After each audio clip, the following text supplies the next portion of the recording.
When it comes to educational content, there are a lot of conflicting opinions. Some say it needs to be the biggest part of your content strategy and it's so important. And others say we should ditch it altogether. And so I wanted to share 5 of my own hot takes when it comes to educational video content. And at the end, I'm going to be sharing 3 questions that you can reflect on to create better educational videos. So let's dive right on in. Okay, hot take number 1 is first and foremost, even if you are an untraditional educator or you're not a coach, you're not a thought leader, you're not a personal brand, whatever it is, you can still make educational content. Educational content is as simple as someone coming across your video and leaving it better than they found it. And so I want to give some tangible examples on how you can see that no matter what industry niche you fall under, even if you don't consider yourself to be an educator, you can create valuable educational content. So one of my favorite creators actually just created a reel where essentially she kind of brought us behind the scenes of how she makes friends and kind of shared of like how she prepped and how they met and what they talked about and what her feelings and fears were. And she made it into a reel where she was like, this is how you meet friends. Like, go out to coffee shops alone, make sure you look accessible, compliment people, like whatever those tips were, that is education. And it's such a great example of even someone that could be a general lifestyle creator can still lean into educational content. Another example is, let's say we have a product brand. I, of course, am going to use Gold, one of my favorite brands to use as an example. They create wellness products from face masks to matcha. And an example of educational content for a brand like Gold could be, what are the benefits of matcha? When is the best time to have matcha? Or how to create a matcha Americano. Once we start to think about educational content as like an exchange of value from you to your followers, and they're leaving with something of value, whether it's a new perspective or inspiration or something they can apply to their lives, you can and should be creating your own educational content. So we had to get that out of the way. Okay, hot take number 2, tips, tricks, hacks, they are out. And instead, your educational content should help people think or do something differently. Essentially, these are like micro transformations. And the reason why is because when you share a video that has 5 hacks or 5 tips, which I have been guilty of, there's no guilt in it because we see it, it performs well because it has that like clickbaity nature.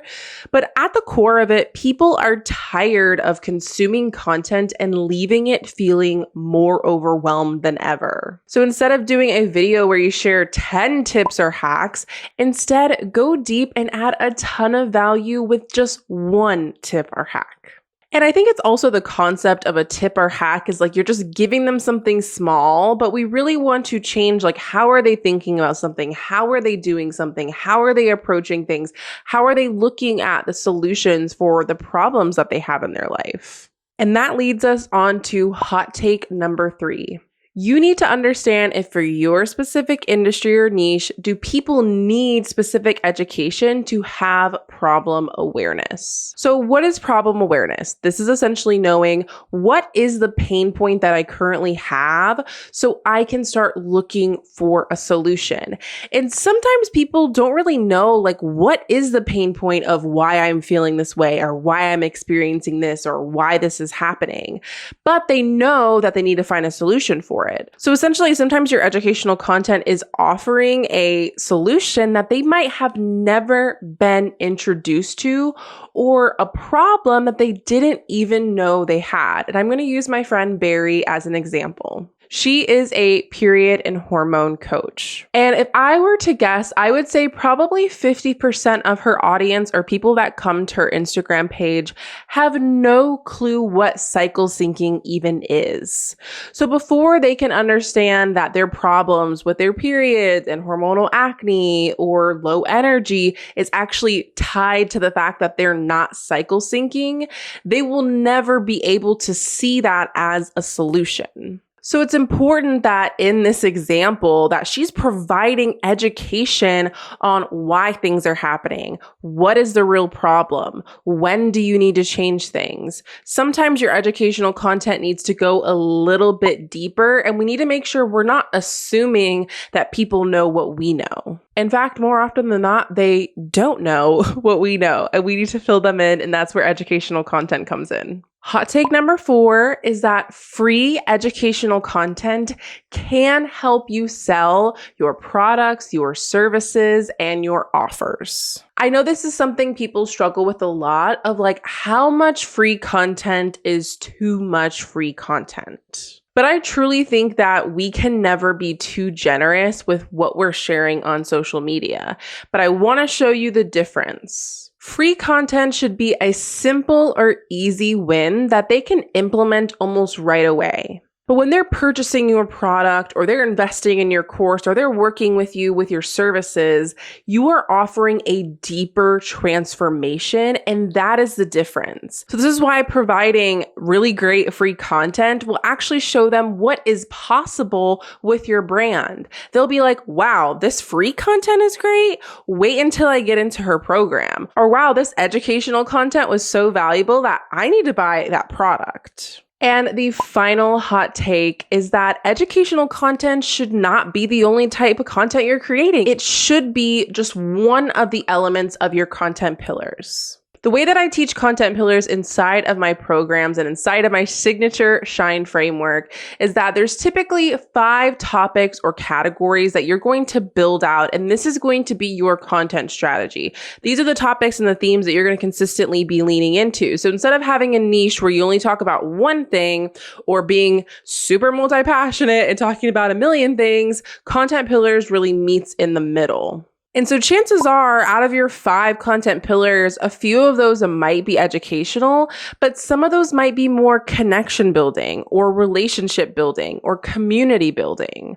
Not everything needs to be a hard-hitting piece of educational content for it to be strategic and intentional. And that's why content pillars are so important, because we're not just creating content, we are creating brands with our video strategy. And so that's why educational content is just one piece of the puzzle. And so I want to end things off by going over 3 questions that you can reflect on to create better educational content. The first thing is, what is your unique point of view as it relates to your area of expertise or your industry? Going back to people being very overwhelmed with all of the content they're consuming, people need to see and hear things differently.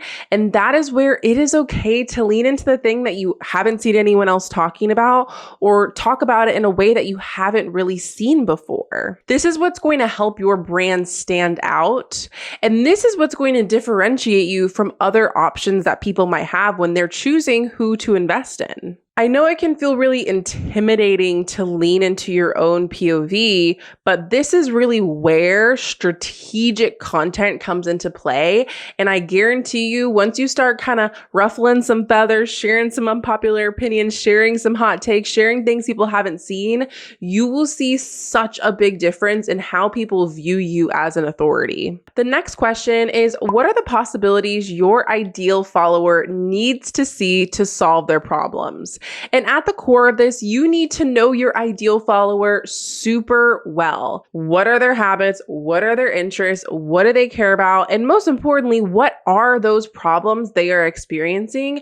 And what are the possibilities they need to see? And this might mean knowing what are the possibilities they've maybe already explored, or the ones that haven't worked well for them.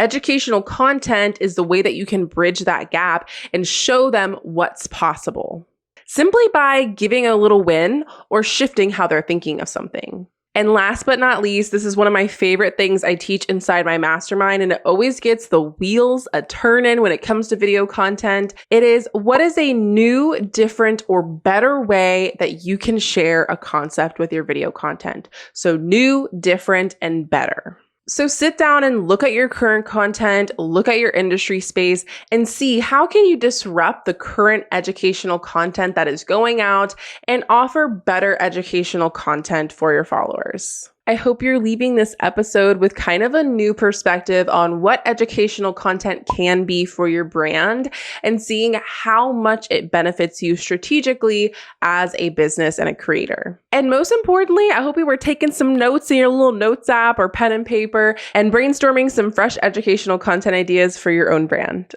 I will see you in the next episode.